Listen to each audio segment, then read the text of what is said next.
umuulat panahon po tayo, makakaasa kaya tayo ng tuloy-tuloy na magandang panahon? Kausapin na po natin si Pag-asa Weather Specialist Veronica Torres. Magandang umaga at welcome po sa Balitang Hali. Magandang umaga din po sa inyo, Ms. Connie, pati na rin sa ating mga taga-subaybay.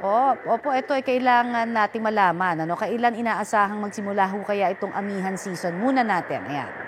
Opo, sa kasalukuyan yung mga kasamahan natin na mga climatologists ay patuloy na binabantayan yung mga weather system natin. So sa ngayon, posible sa mga susunod na araw o hindi kaya sa mga susunod na linggo ay mag-a-announce na po tayo ng amihan season. Although posible rin kasi inaantay natin yung patuloy na paglayo ni Pepito para makapenetrate din sa atin yung northeast monsoon. Pero sa ngayon po wala tayong nakikita anumang sama ng panahon, ano?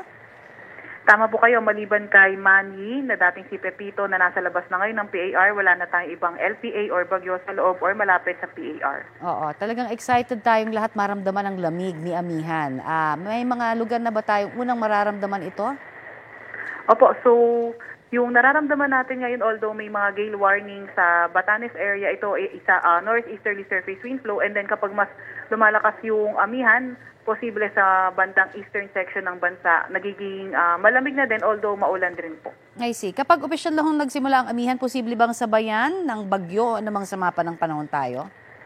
Opo, kahit po mag-declare na tayo ng amihan season, posible pa rin po yung mga bagyo at low pressure area pumasok or mabuo sa ating PAR. Pero sa ngayon po, di ba parang sinasabi nila, artificial pa lamang yung mararamdamang lamig ng amihan. Bakit po ganoon? Yung posible po siguro kapag modified northeast monsoon yung nararamdaman nila. Pero ang peak naman na lamig ng amihan ay nararanasan around January o kaya first week ng Feb. Oho, parang nag-iba nga ho, di ba? Dati talagang pagsapit ng Disyembre, malamig na eh. Pero bakit ho ganoon? Parang umusog siya sa January at Feb. Opo, usually naman po, base na din po sa ating mga records, ang pinakamalamig na naitatala natin around January, February din po, ma'am. I see. Okay, pero yung ating pong mga bagyo na papasok sa Disyembre, ilan pa po ba? So ngayon ay posible isa or dalawa. Pero by tomorrow, magkakaroon tayo ng climate forum, posible itong ma-update.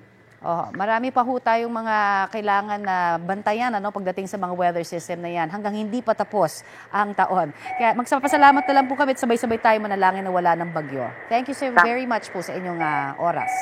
Maraming salamat po. Yan po naman si Veronica Torres ng Pag-asa.